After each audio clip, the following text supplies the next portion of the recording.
တကယ်ပါမင်းရဲ့ကိုယ်ကတော့ချစ်တာတစ်ခုတည်းပြီးတယ်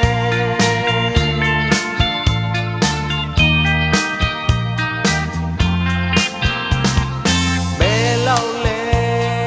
ဘယ်အထိလဲကိုယ်ကချစ်နေခဲ့တာမင်းရလွယ်ပြီမဲ့အဖြစ်ခက်သိတယ်လို့မသိတယ်လို့ပါပဲ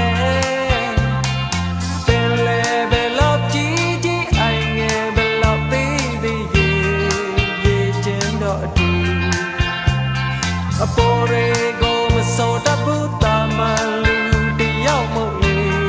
တကယ်ပါမင်းရဲ့ကိုယ်ကတော့ချစ်တာတစ်ခုတည်းပြီးတယ်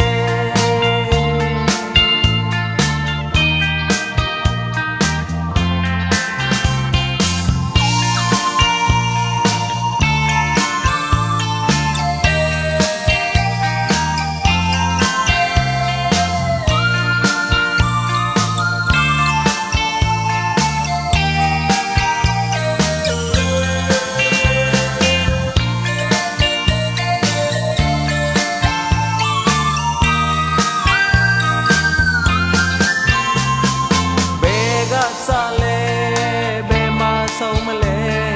ကိုကချစ်နေရတာမင်းရလွယ်ပေမဲ့အဖြစ်ခက်သိတယ်လို့မသိတယ်လို့ပါပဲ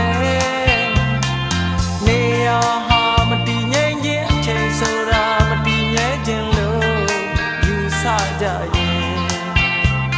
အပေါ်တွေကိုမစောတတ်ဘူး